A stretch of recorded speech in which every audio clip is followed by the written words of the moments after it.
اللہ الرحمن الرحیم، السلام علیکم ورحمۃ اللہ وبرکاتہ۔ جیسے ہی شعبان کا آخری عشرہ اپنے اختتام کو پہنچا تو لوگوں نے ہمیں میسج کرنے شروع کیے کہ ہمیں بتائیں کیا فلاں چیز کرنے سے روزہ ٹوٹ جاتا ہے، کیا فلاں چیزیں نہ کرنے سے روزے پہ کوئی اثر پڑتا ہے، کیا سرما لگایا جا سکتا ہے، کیا آنے سے روزہ ٹوٹ جاتا ہے، کیا حیض والی عورت روزہ رکھ سکتی ہے۔ اس طرح کے مختلف سوالات لوگوں نے ہمیں فیس بک اور انسٹاگرام پر پوچھے، تو ہم نے کیا یہ کہ ان تمام سوالات کو جوڑ کر اسے ایک ویڈیو کو تشکیل دیا ہے، بنایا ہے، تاکہ ان تمام سوالات کا قرآن اور سنت کی روشنی میں جواب دینے کی کوشش کی جا سکے۔ میرے بھائیو، سرکار دو عالم رسول اللہ صلی اللہ علیہ وآلہ وسلم کے زمانہ اقدس میں رمضان سے متعلق دو باتیں بہت زیادہ مشہور ہو گئیں۔ نمبر ایک کہ رمضان کی راتوں میں کوئی بھی شخص اپنی بیوی کے پاس نہیں جا سکتا، یعنی اسے مباشرت یا ہم بستری نہیں کر سکتا۔ اور نمبر دو،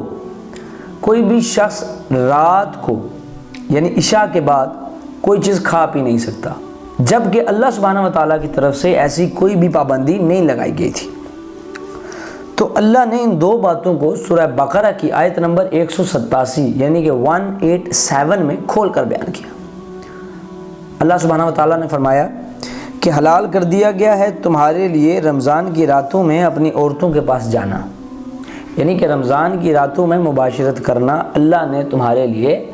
حلال کر دیا ہے۔ ہم بستری کرنا رمضان کی راتوں میں حلال ہے، دن میں حلال نہیں ہے، کیونکہ آپ روزے سے ہوں گے۔ اور کھاؤ اور پیو یہاں تک کہ ظاہر ہو جائے تمہارے لیے سفید ڈورا، اس سحری کے ختم ہونے تک جتنا کھا سکتے ہو کھاؤ پیو، کوئی پابندی اللہ سبحانہ و تعالیٰ کی طرف سے نہیں ہے۔ اور خدا را اپنے اوپر پابندی مت لگاؤ، دین بڑا آسان ہے۔ اب اللہ نے بتا دیا کہ رمضان کی راتوں میں اپنی بیویوں کے پاس جایا بھی جا سکتا ہے اور راتوں میں کھایا پیا بھی جا سکتا ہے جب تک کہ سحری کا وقت ختم نہ ہو جائے۔ اللہ نے میرے بھائیوں ہمارے لیے آسانیاں پیدا کی ہیں، جیسے اگر نماز کا حکم ہے اور سفر آ گیا ہے تو قصر کر سکتے ہیں، روزہ ہے تو مؤخر کر سکتے ہیں، بیمار ہے تو وقتی چھوڑ سکتے ہیں،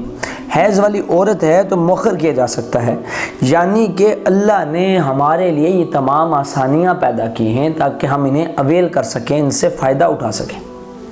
ٹھیک ہے، سورہ بقرہ میں آتا ہے لا یکلف اللہ نفسا الا وسعہا، کہ اللہ کسی متنفس پر، کسی جان کو، کسی نفس کو تکلیف نہیں دیتا مگر اس کی گنجائش کے مطابق۔ اسی طرح سرکار دو عالم صلی اللہ علیہ وآلہ وسلم کا ایک قول ابو بردہ رضی اللہ تعالیٰ عنہ روایت کرتے ہیں، کہتے ہیں کہ جب رسول اللہ صلی اللہ علیہ وآلہ وسلم نے ابو موسیٰ اشعری کو اور معاذ بن جبل رضی اللہ تعالیٰ عنہ کو دعوت کے لیے بھیجا تو انہیں تین چیزوں کی تاکید فرمائی: لوگوں کے لیے آسانی پیدا کرنا، انہیں تنگی یا مشکلات میں نہ ڈالنا، انہیں خوشخبری دینا، دین سے نفرت نہ دلانا، اور آپس میں اتفاق دلانا، اختلاف نہ دلانا۔ یعنی تین باتیں رسول اللہ صلی اللہ علیہ وآلہ وسلم نے سکھائی کہ لوگوں کے لیے آسانیاں پیدا کی جائیں۔ اگر کوئی شخص آپ کے پاس کوئی مسئلہ، کوئی معاملہ لے کر آتا ہے تو اس کو اس کی آسانی کے حساب سے حل کیا جائے، اور خاص کر وہ آسانی جو اللہ سبحانہ و تعالیٰ نے دی ہے وہ اس کو اویل کروائیں، لوگوں سے، لوگوں کو بھگائیں مت دین سے، لوگوں کو دین کے قریب لائیں۔ تو میرے بھائیوں اب دیکھنا یہ ہے کہ وہ کون سے عوامل ہیں جن سے روزے پر فرق پڑتا ہے۔ کیا جسم میں کوئی چیز داخل کر لینے سے روزہ ٹوٹ جاتا ہے؟ کیا انجیکشن لگوانے سے، کیا ڈرپ لگوانے سے، کیا خون لینے سے روزہ ٹوٹ جاتا ہے؟ کیا آ جانے سے، کیا خون دے دینے سے کیا روزہ ٹوٹ جاتا ہے؟ یہ وہ سوالات ہیں جو اکثر لوگ پوچھا کرتے ہیں۔ تو یاد رکھیے کہ جو چیز بھی جسم میں داخل کی جائے، چاہے منہ کے ذریعے، چاہے ہاتھ میں کسی کو چیز کا سوراخ کر کے جیسے ڈرپ ہو گئی یا بلڈ ہو گیا، تو ایسے صورت میں آپ کا روزہ نہیں رہے گا، ماں سوائے انہیلر والے، یعنی کہ دمے کے جو مریض ہیں، ٹھیک ہے، اگر وہ انہیلر یوز کرتے ہیں تو ان کا روزہ نہیں ٹوٹے گا، ٹھیک ہے، کیونکہ ان کا مسئلہ یہ ہوتا ہے کہ ان کو اچانک سانس کا دورہ پڑ جاتا ہے اور ان کی سانس رک جاتی ہے، سانس تھم جاتی ہے، جس سے ان کی جان جانے کا خدشہ ہے۔ تو ان کے لیے یہ ایکسیپشن فقہاء نے اور علماء نے رکھی ہوئی ہے۔ اب جہاں تک بات ہے الحجامہ کی کہ کیا الحجامہ کرایا جا سکتا ہے، تو تو میرے بھائیوں بخاری میں روایت ہے 1938 کہ نبی اکرم نے احرام میں اور روزے کی حالت میں پچھنے لگوائے، یعنی کہ الحجامہ کروایا۔ یعنی الحجامہ میں کیا ہوتا ہے کہ وہ کپنگ کرتے ہیں اور کپنگ کے ذریعے خون باہر نکلتا ہے، تو باہر نکلنے سے روزہ نہیں ٹوٹتا، چاہے آپ وہ اس طرح نکلے، چاہے پیشاب کے تھرو نکلے، چاہے پاخانہ کے تھرو نکلے، ٹھیک ہے، اس طرح آپ کے روزے پر کوئی ایفیکٹ نہیں پڑے گا۔ ہاں کے کا معاملہ تھوڑا الگ ہے، یعنی اگر ایک بندے کو کیا آ جائے یا الٹی آ جائے، جو ہم عام زبان میں کہتے ہیں، کسی بندے کو وامٹ ہو جائے، تو ایسی صورت میں اگر وہ وامٹ خود کرے گا، منہ کے اندر انگلی دے کر باہر نکالے گا اور الٹی کرے گا، تو ایسی صورت میں تو اس کا روزہ چلا جائے گا۔ لیکن اگر اسپونٹینیسلی اور غلطی سے اس کو الٹی آ جائے، طبیعت خراب ہونے کی وجہ سے اس کو الٹی آ جائے، تو ایسی صورت میں اس کا روزہ نہیں ٹوٹے گا۔ لیکن اگر اس کو کمزوری ہو رہی ہے اس وجہ سے، الٹی کرنے کی وجہ سے، یعنی کہ جو سحری میں کھایا تھا کیا کرنے کی وجہ سے سب کچھ باہر آ گیا ہے، اب وہ کمزوری ہو رہی ہے اس کو، اور اس کو لگ رہا ہے کہ میں افطار تک برداشت نہیں کر سکوں گا، تو وہ چاہے تو اس کی افطار کر لے، ٹھیک ہے۔ تو یہ اس کے لیے ایک آسانی اللہ سبحانہ و تعالیٰ اور رسول اللہ صلی اللہ علیہ وآلہ وسلم نے رکھی ہے۔ اس کے علاوہ جو اگلا مسئلہ ہے وہ ہے ماہواری اور حیض، مشت زنی اور احتلام یعنی کہ نائٹ فال کا۔ جہاں تک معاملہ ہے ماہواری اور حیض کا، ایسی صورت میں نماز تو معاف ہے، اس کی کوئی قضا نہیں ہے، لیکن جتنے روزے ماہواری کے ہوں گے، چاہے وہ ماہواری 1 دن کی ہو یا 30 دن کی، احادیث میں 1 دن کی ماہواری کا ذکر بھی موجود ہے اور 30 دن کی ماہواری کا بھی ذکر موجود ہے۔ جتنے دن وہ ماہواری رہے گی اتنے دن کے روزے اس کے قضا ہو جائیں گے اور وہ بعد میں اس کو پورے کرنے ہوں گے۔ اگر آپ کوئی روزہ چھوڑ دیتے ہیں تو آپ کو 60 لوگوں کو کھانا کھلانا ہے،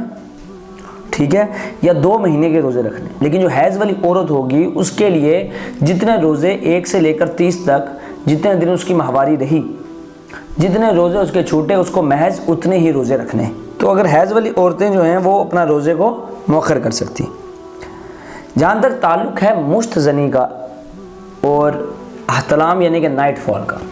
تو احتلام سے تو روزہ نہیں ٹوٹتا، کیونکہ اس میں آپ کی اپنی ذاتی مرضی نہیں ہوتی، بلکہ یہ اسپونٹینیس افیکٹ ہوتا ہے، عمل ہوتا ہے جو ہو جاتا ہے،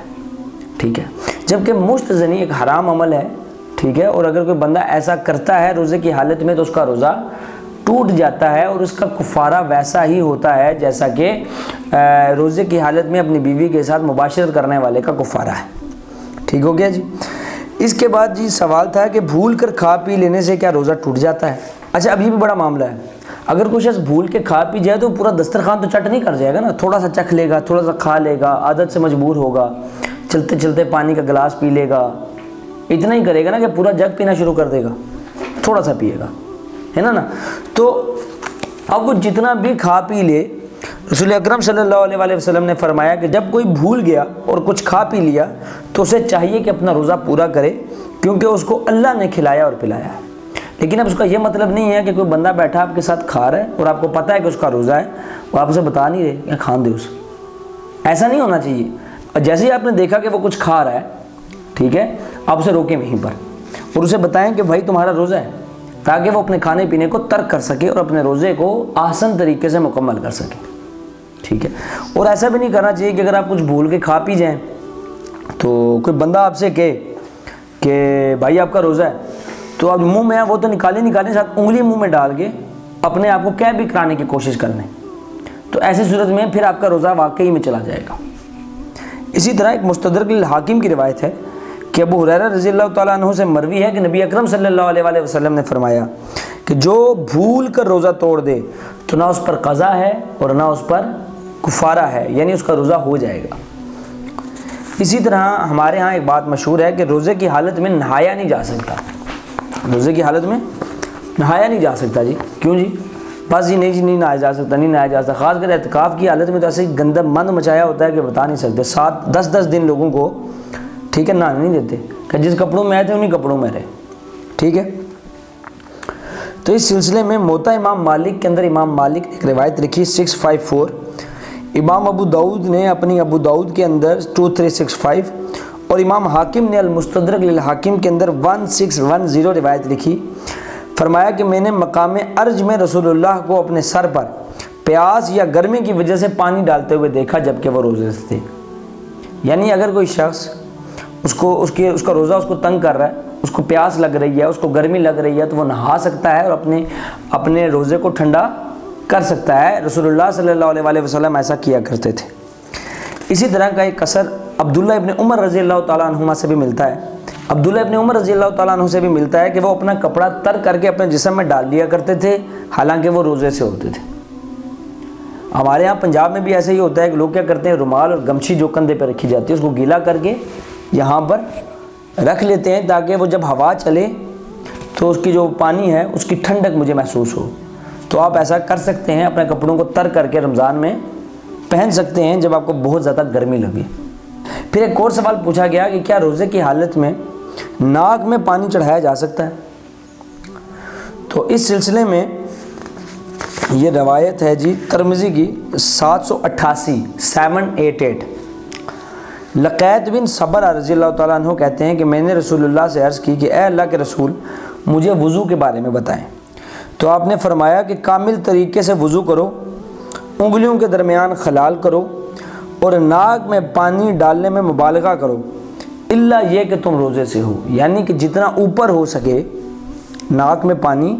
جتنا اوپر ہو سکے چڑھاؤ، ٹھیک ہے،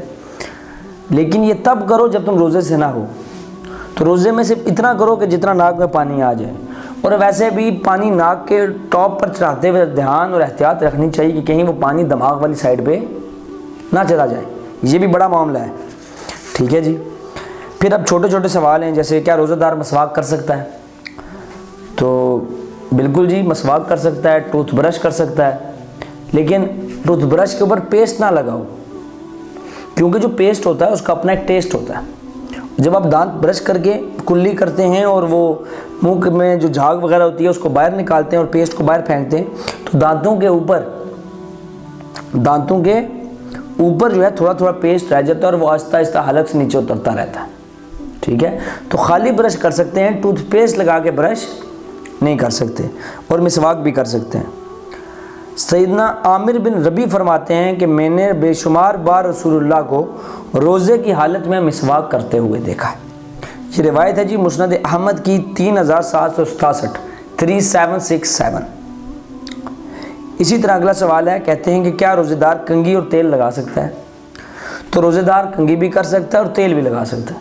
یہ بات میں پہلے بتا چکا ہوں کہ صرف جو طریقے ہیں جن سے روزے ٹوٹ جاتے ہیں کہ بھائی کوئی چیز جسم میں داخل کر لی، کوئی چیز کھا پی لی، ٹھیک ہے، کوئی ایسا کام کر لیا جس سے اللہ کے رسول نے منع فرمایا تھا، بیویوں کے پاس چلے گئے، ٹھیک ہے، ان میں سے کوئی بھی کام کر لیے تو اس سے آپ کا روزہ